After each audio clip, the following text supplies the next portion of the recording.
Sir, before I start, yes, sir. Oh, goodness. Well,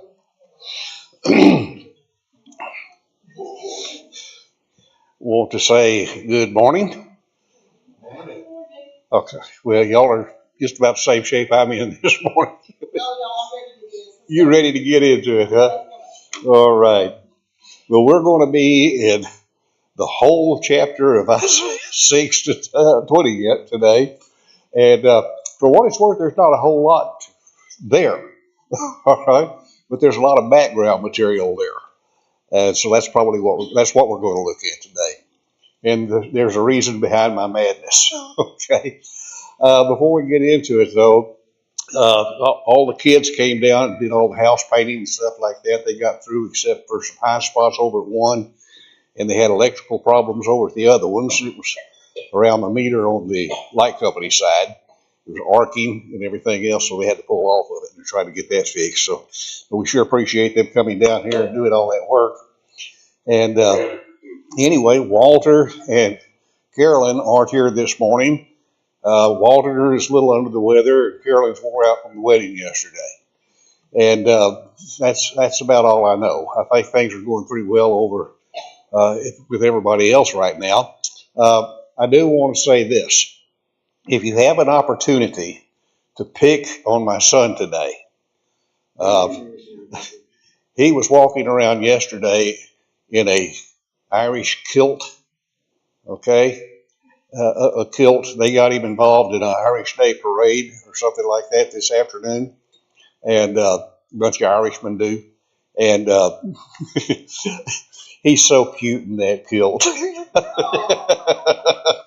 So, oh, if you can, I want it. All right. Okay. I don't know of anything else going on here. So let's just go ahead and go to our Father in prayer. We'll get started. Father, we thank you so much for everything that you do each day of our life. And, so often we take things for granted, and for that we're not only ashamed, but we're humbled when we come to your throne of grace and mercy and realize that so often we put you on the back burner, and for that we're truly sorry. We ask you, Father, to be with us each day. Help us to truly know what it means to glorify your Son in the world around us. Help us to understand that we are to reflect the image of your child, Jesus, to all those who are around us. We're to imitate him here on this earth. And so often that's difficult for us. So often we don't even think about that. We ask you to help prod us along in this life and help us to grow into your glory from one degree of glory to another, as the Apostle Paul said. We ask you to be with us this morning as we study this very short chapter of Isaiah. Help us to grasp the meaning of the things that you're trying to communicate to us. And we help us to understand it. And as we continue on through this wonderful book, this is our prayer in the name of your Son, Jesus. Amen.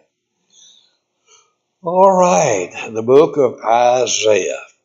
Now, we started all this, and we started with the judgment of Babylon.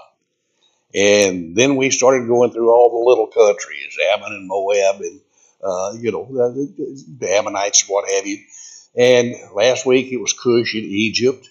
And one thing I want you to remember is all these little nations at one time or another were fighting against Judah, and at some time or another. But then they tried to form an alliance, or Judah tried to get them to form an alliance with them because, the Assyrian Empire was getting bigger. And so what God does is 160 years before Babylon ever falls, he's starting to tell everybody that Babylon's going to be brought to its knees. And they're not even world power yet, okay? And he's going through all these various things. And that's what we're seeing here in this section of Isaiah. And as we get in this, I want you to know it's a lot of repetition. But there's a lot of things we need to know about these people and why God is doing this, because it applies in the cycle of history. It applies to us, okay? So If you remember last week, we talked about the land of Cush. And Cush, as you can see on the map up there, was a pretty good sized thing. It was divided by the Red Sea. And so it had pretty good territory. But at this time of Isaiah's writing, it's a fellow by the name of Pianki, who is actually the king of Cush. But then there's Sabaka, who is a Cushite king in Egypt. Okay? And so, Cush took over Egypt there for a while, and had that was before the Ptolemies and all these other things. So this is the period of time we're looking at. Last week we were talking about how Cush and Egypt were going to be brought low. Now what happened is you had an Assyrian general by the name of Esarhaddon, I think is how you pronounce his name. He goes and he takes out Egypt, all right, the king there. And so that's when he invaded Egypt. That was one of the first ones. And so we need to remember all these things are going on. You have, in this 40-year period, and this is what we're looking at here, is a 40-year period between Tiglath-Pileser, Shalmaneser V, and Sargon II. Now, there's something about Sargon we're going to learn just a little bit, okay? And I think that it's very important to notice that there was also turmoil inside Assyria at this time. There was power struggles and everything else, even while they were going out and conquering all these cities and territories in the world. There were struggles among the monarchy, okay? So today we're looking at what we call Isaiah's living prophecy, and the nation laid bare. I think that's a pretty good title for it. And I make a lot of these pictures.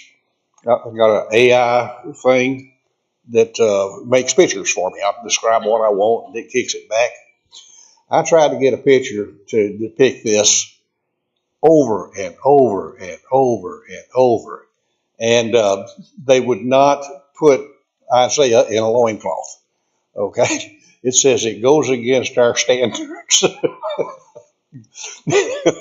So I guess that's one thing. But anyway, I settled on a couple of them here.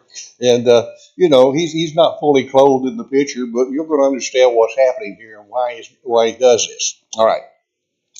In the year that the supreme commander sent by Sargon, king of Assyria, came to Ashdod and attacked and captured it. Let me stop right there. Ashdod. This community is something else. And I want to give you a little background history on Ashdod and how they applied to Israel. Because what happens is Ashdod, if we look at it, let's just go over here and see it. What do we know about it? Well, one thing we know about it, Ashdod is right there on the Mediterranean Sea. It's in the land of Philistia. Okay?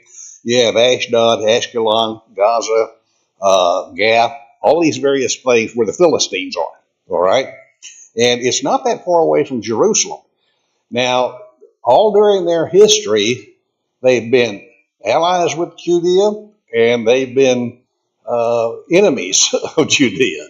Back and forth. It's going here. At this period of time, what's happening is Jerusalem, if you'll remember, the king is trying to get an alliance with all these people, Cush, Ashdod, and Moab and the Ammonites and all this, try to get an alliance together because the king of the Assyrians are going to come in and they're taking over all these things, and he's trying to protect himself.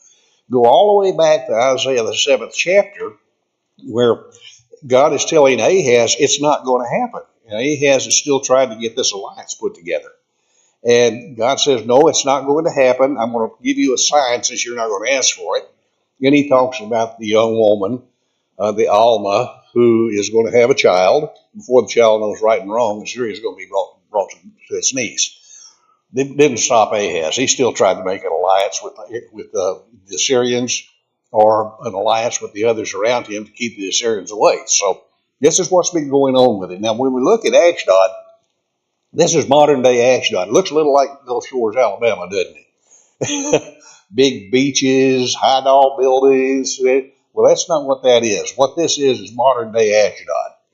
Okay, it is also now, when you look at the map, it looks like it's on part of that Gaza Strip. It's not. It's above the Gaza Strip. Okay, And actually, it's the territory of Jerusalem, Judah, the nation of Judah right now.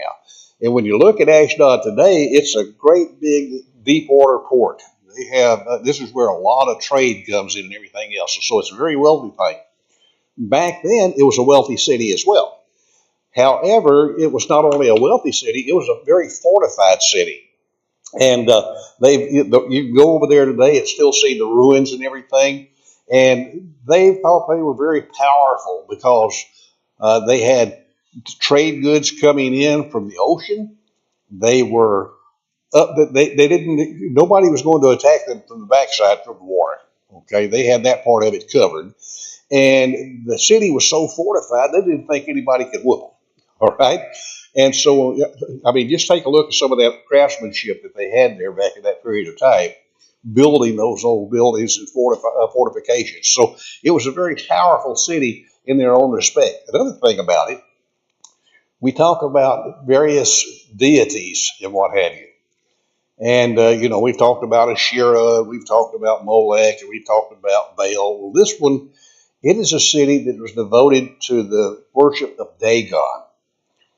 Dagon is a fish-looking god. Of course, being right there on the water, they're going to have something along that line. And Dagon wasn't just worshipped there; he was worshipped all over the place. But this was a deity that was a center that they set up to worship this false god. Okay, and when you look at that, let's go back in time. How many of y'all remember a high priest by the name of Eli? Anybody? Okay, Eli. Eli had two sons, didn't he? Hophni and Phinehas. And they were rascals. I mean, when you get right down to it, he allowed them to do whatever they wanted to do. Matter of fact, Eli was the one that when Hannah came and brought Samuel and dedicated him to the service of God, it was Eli who took him in. All right, and God was with Samuel because I don't think Eli was good to raise boys, because look at what he did with Hophni and Phinehas. When we look at Hophni and Phinehas, these guys were so wicked, and these were priests. Now remember, he's the high priest, Eli is, and Hophni and Phinehas are simply priests. And what would happen, they served at the tent of meeting, which was there in Shiloh.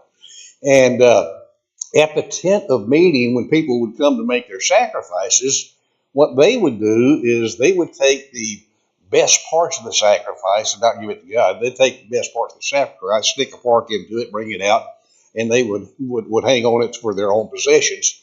And when the people who were making the sacrifices complained, they'd beat them up. All right? This is how these guys were. Now, we think about this with Eli and Hophni and Phinehas and the nation of Israel at this particular time. They were kind of wicked. And what I mean by that, he saw that the Israelites, over in 1 Samuel 2, verse 22, everything his sons were doing, talking about beating people up and taking their sacrifices, and how they slept with the women who served at the entrance to the tent of meeting. Okay? The women who served at the entrance to the tent of meeting. Nowhere do you find where women are supposed to be serving at the entrance to the tent of meeting. All right? This is the tabernacle, by the way. All right? Nowhere they're supposed to be doing that. So what are we talking about here? Hophni and Phinehas had set up a deal where they are bringing in temple prostitutes. And this is what's happening with the people of the world, of God, are assimilating with the world around them. The world around them had the temple prostitutes. Israel had the temple prostitutes. And Hophni and Phinehas took, no shame, and sleeping with these women who were there. All right? And so that's what is going on with these people. Well, Hophni and Phinehas, let's go a little further here, because we're still talking about Ashdod. Hophni and Phinehas, Israel gets into a war with the Philistines, particularly coming from Ashdod. And as they're fighting the people of Ashdod and the Philistines, they get the bright idea that they are going to accomplish something that nobody else has ever accomplished. So what do? They come out and they bring the Ark of the Covenant out into the middle of the battle. All right? Now, where's the Ark of the Covenant supposed to be? supposed to be in the Holy of Holies over the tabernacle. But they grab it, they take it out in the middle of a battle. And while they're out there in the battle, the Philistines are scared to death. They're saying, what are we going to do? We've never seen fought with a god before. All right. Well, they went out there and still battled against the Israelites. And what happens is the enemy, the Hophni and Phinehas are killed. And the enemy captures the Ark of the Covenant. And Eli hears about that, he's a fat, big old boy sitting on a bench, and he falls over, breaks his neck, and dies. So here we have Hophni, Phinehas, and Eli all get killed because of this battle going on here. Eli just died by accident. Hophni and Phinehas are slain in battle, and the Ark of the Covenant is taken by the people, the Philistines, to the city of Ashdod. They pack it up and they're carrying it off. They've got a god in a box, and they're going to make it to where we can control him now. That's the idea. So when they get there, in chapter 5 of 1 Samuel, verse 1 through 17, you can read all of it. I don't have it on here. After they captured the Ark of God, they took it from Ebenezer, where the battle was, to Ashdod. Well, what's in Ashdod? It's a center for the worship of Dagon. Remember? And so they carried the ark into Dagon's temple, and they set it beside Dagon. And it says when the people rose up the next day, there was Dagon falling on his face on the ground before the ark of the Lord. And if you keep reading, they do it again. They straighten old Dagon up, and the next day they come in, and what happens? Dagon is fallen down, and he's broken in two. Head's knocked off of him. Well, that scares the people there of Ashdod. They pack it up, put it on a cart, get a cow to carry it back to Israel, So this center of Dagon is a pretty big thing for the people of Dagon and the people, the pagans in the area, okay? Like I said, this is going to be more like a travel log sort of this morning. But I want you to get the history of the people. Now, they've been, as we look at them, Ashdod was always a pain in the neck to the people there in Judah and to the Israelites. As a matter of fact, when you go over here, Amos, everybody remembers Amos, not Amos Moses, but Amos. Amos, over chapter 1, he's pronouncing judgment on Philistia, which is the nation, and Ashdod. And he says over here in chapter 1, verse 8, where God says, I'm going to cut off the inhabitants of Ashdod, and him who holds the scepter from Ashkelon. I will turn my hand against Ekron, and the remnants of the Philistines shall perish, says the Lord God. So Amos is sitting here, and during the time of Amos, what's happening? Well, Ashdod is still one of those countries that's giving Israel a hard time. Well, by the time we get to Isaiah, they're trying to make alliances with them, okay? Nehemiah. Over in the book of Nehemiah, this is after the captivity when they're carried off into Babylon. The Israelites come back and they're trying to rebuild the temple and everything else. And what happens? Sanballat and Tobiah, the Arabians and the Ammonites and the Ashdodites heard of the repair of the walls. Yusuf was going forward, and they were very angry. So they remember Nehemiah. They're building the wall and they're getting attacked. And Nehemiah says, "You have a sword in one hand, and a brick in the other." As we're building this wall, because we're going to have to fight the whole time we're doing it. So Ashdod was involved in that battle against the Israelites at that time. Zechariah, in chapter 9, verse 5 through 7, God has a prophecy against them. And he says, a mixed people shall dwell in Ashdod, and I will cut off the pride of Philistia. So Ashdod was a pretty prominent city there in Philistia, where the Philistines were. And God says, I'm going to cut them off. Well, later on in history, we find where they talk about how the Jews had assimilated with the people of Ashdod, and I think it might even be in Zechariah. The children were being raised, and the children couldn't even speak the native tongue. They spoke the native tongue of Ashdod and the surrounding countries. They couldn't even speak Hebrew. So, that's how bad they assimilated. All right. And then over in Jeremiah, Ashdod is listed among the nations that's going to drink the cup of God's wrath. He says all the kings of the land of Philistia, Ashkelon, Gaza, Ekron, and the remnants of Ashdod are going to be subject to his judgment. All right. And of course, when Jeremiah's talking about it, he's talking about the Babylonians coming in and wiping everybody out, taking them off captivity. Okay. So that's the background of Ashdod. Always a thorn in the flesh, but when it was convenient, they made an alliance with Judah. All right. That's back and forth and back and forth. You never know how it's going to go. Now, let me give you a little archaeology on this. The reason I want to throw the archaeology in there is because when we look at Sargon II, remember, Sargon is the one who's going to do this against Ashdod. Back in the 1800s, scholars, liberal theologians, and what have you, said Sargon was not even a real king. He was a figment of the imagination because there had been no record of him. And it said that whoever wrote the book of Isaiah and was talking about Sargon didn't know what they were talking about. They just made up the stories. Well, what happened is, I say, the historians didn't believe in him. However, there's a place called, back in the 1840s, I think, or 1830s or 40s, here it is, 1843. Der Shakarukin, something like that. It's they got to digging around over in the area and they found Sargon's fortress.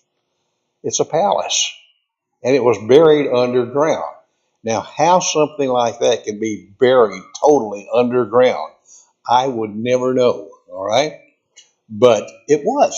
The whole thing was buried, and they found it, dug it up, and they were digging into it, and they found Sargon, his name. He's a real king. And another thing is they were saying that Isaiah, this book of Isaiah was fiction because it was written from Babylonian captivity, way after Isaiah. And that's not true, because when they got into this, they found out that Isaiah was spelling Sargon's name according to the period of time here, spelling it correctly. And in Babylonian captivity, when they spelled it differently. And so Isaiah knew exactly what here. He's a contemporary with Sargon. He knew exactly what was going on here. All right. Now, inside this fortress, they found what is known as the cylinder of Sargon. And Sargon, remember all those three kings? I told you it was a 40-year period. Sargon, literally, his name means usurper. All right. And the idea is Sargon came in and he stripped the rule from the other kings that were there before him, Shalmaneser and what have you. And on this cylinder, what it says is Sargon, the deputy of Enlil, which is a mother goddess, by the way, desired by Ashur, another god, chosen by Anu, another god, and Dagon, great king, mighty king, king of the world, king of Assyria, king of the four quarters of the world, favorite of the great gods, legitimate shepherd, to whom Ashur and Marduk granted unrivaled kingship. Now that's what he wrote on this stele, or this cylinder here. So he's tooting his own horn and saying, I'm the powerful one in the world, and I've got all these gods behind me. They set me up. Okay? So that's the idea of who Sargon is. Now we get back to Isaiah. And this is a period of time Isaiah is living in. This is what Ashdod is about. This is who Sargon is, and the Assyrians, and what they're doing. Okay? Now, he's talking about the Assyrian forces under Sargon's command capturing Ashdod, which is this Philistine city. Okay? So it's in the year that the supreme commander was sent by Sargon of Assyria to capture Ashdod and to attack and capture it, verse 1. Now, again, during the reign of Sargon. Now, when he says what he says back over here, the supreme commander, what we're talking about here is a fellow by the name of Tardan. Okay, Tardan was the general, so to speak, and Sargon was probably there sitting in his chariot on the hill watching Tardan go down and do all this stuff. Okay, so he was big general. All right, so they captured it, and at that time, verse 2, the Lord spoke through Isaiah the son of Amoz. And he said to him, take off the sackcloth from your body and the sandals from your feet. And he did so, going around stripped and barefoot. And you wonder, what in the world is God trying to do here? Why would he have Isaiah doing that? Well, don't know exactly why, from a human perspective. However, verse 3 said, this is what I want you to do. Just as my servant Isaiah has gone stripped and barefoot for 3 years, That is a sign and important against Egypt and Cush, which we talked about last week. So Isaiah is running around here wearing nothing but a sack, a loincloth basically, and barefoot, and his rear end is showing. Okay, and so it's an embarrassment for everybody.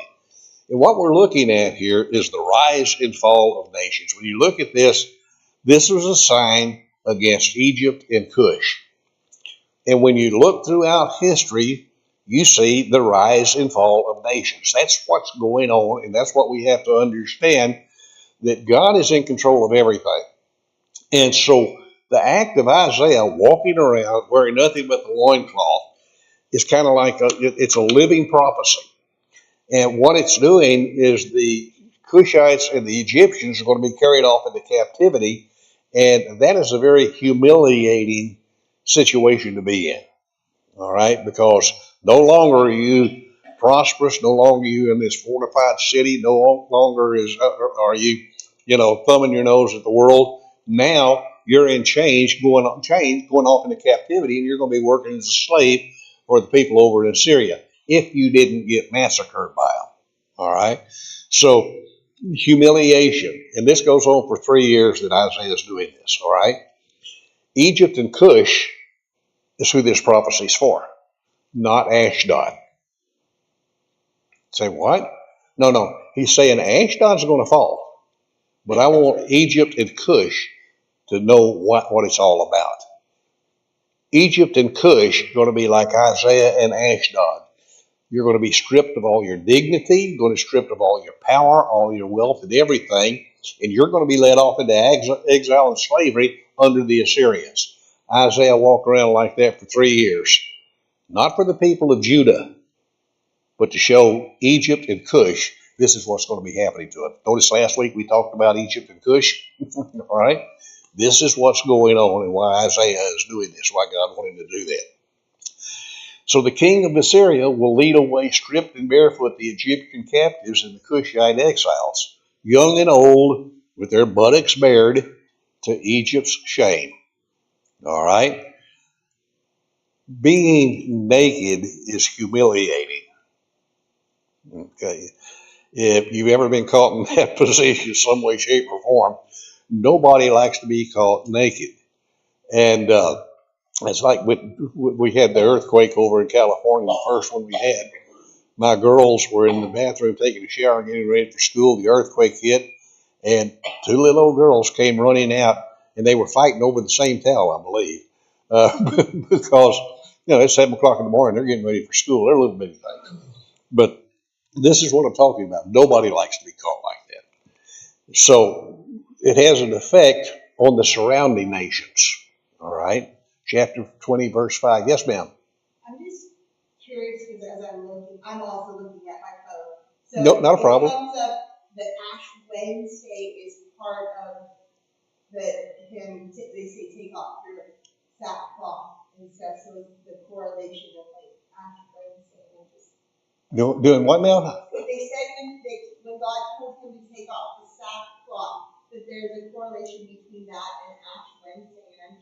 Oh, they do that on Ash Wednesday? They said that there's a correlation between them doing this and Ash Wednesday of like the sackcloth and stuff.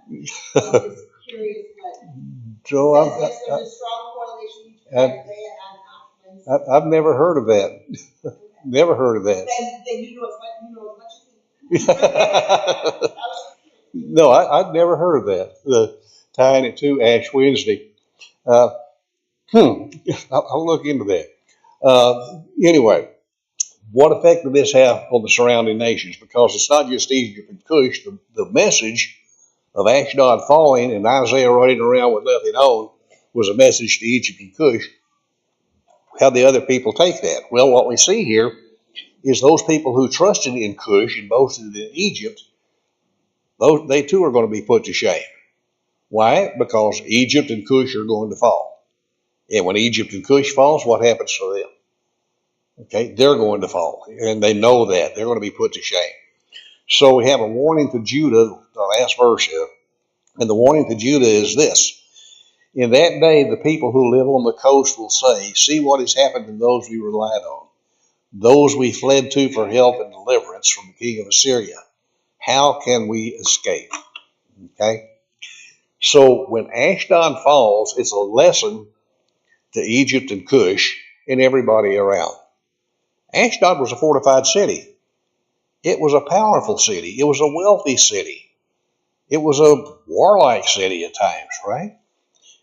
And Judah tried to make alliances with them at times when they weren't fighting them. And so what happens? The city falls.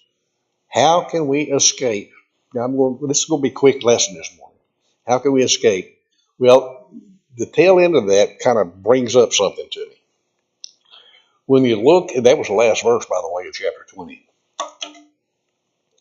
When you look theologically, what have we been seeing all throughout the book of Isaiah and Jeremiah?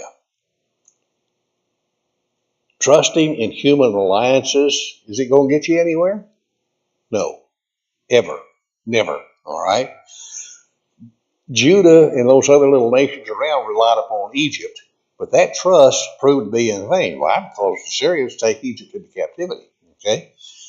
Isaiah's broader theme is trust in the Lord. Why? Because he's the one who's going to provide security.